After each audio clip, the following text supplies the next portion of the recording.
एक और ये महान सिख गुरुओं का इतिहास है जो हम सब के सामने आज भी स्वर्णाक्षरों में है,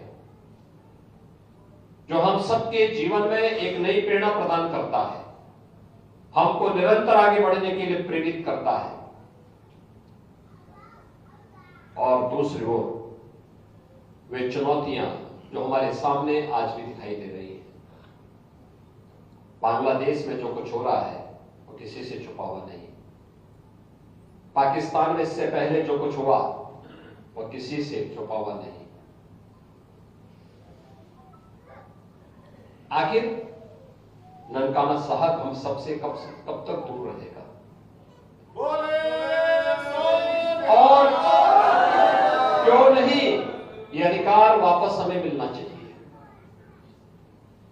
अगर यह सूझबूझ 1947 में दिखाई होती तो संभवतः नगर कीर्तन यात्रा में आने वाला व्यवधान वहां पर नहीं देखने को मिलता। इतिहास की उन गलतियों की परिमार्जन का अवसर इतिहास हमें दे रहा है और मुझे लगता है कि उस परिमार्जन के लिए हम सबको अपने आप को तैयार करना होगा। एकजुट होकर के सब मिल करके इस अभियान का हिस्सा बने। उन लोगों से सावधान होने की आवश्यकता है जो हिंदू और सिखों के बीच में खाई पैदा करना चाहते हैं, अनावश्यक रूप से इतिहास को तोड़ मरोड़ करके प्रस्तुत करने का प्रयास कर रहे हैं। हमें गुरु परंपरा के प्रति श्रद्धा का भाव रखते हुए इस बारे में अपने आप को तैयार करना है कि गुरु परंपरा गुरु नानक देव जी से लेकर के गुरु गोविंद सिंह जी महाराज तक और जो शहादत की एक लंबी परंपरा सिख कौम ने देश के लिए दी है, धर्म के लिए दी है, यह हम सबका एक जीवन है। हमें एक नई जीवंतता प्रदान करता है। हमें उसका अनुसरण करना है, उसको अपना इतिहास मानना है, उसका अपने जीवन का हिस्सा मानना है और वही हमारे लिए आने वाली पीढ़ी के उज्जवल भविष्य के लिए एक आधार हो सकता है। अगर हम उसका अनुसरण करेंगे तो दुनिया में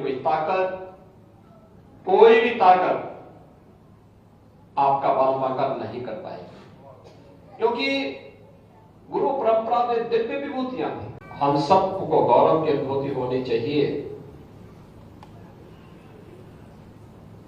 कैसे दिव्य गुरु परंपरा का सानिध्य सिख पंथ के अनुयायियों को प्राप्त हुआ, जिन्होंने अपनी साधना से, अपने सामर्थ्य से न केवल इस कौम को बल्कि पूरे देश को, पूरे सनातन धर्म को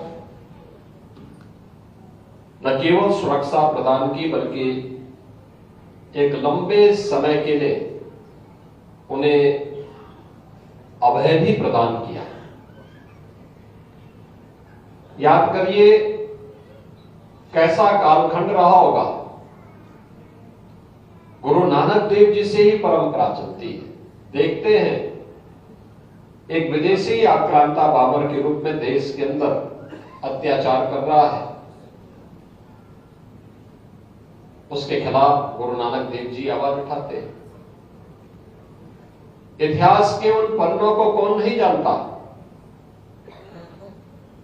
जब गुरु परंपरा भक्ति की इस परंपरा से ऊपर भी उठ करके उन्होंने उस समय के तत्कालीन समाज को एक नई दिशा देने का काम किया था और ये परंपरा आगे बढ़ते हुए शहादत और बलिदान की सुदृढ़ नींव को आगे बढ़ाते हुए गुरु तेग बहादुर जी महाराज और गुरु गोविंद सिंह जी महाराज तक पहुंचते पहुंचते तो सत्य का एक दिव्य पुंज बनकर के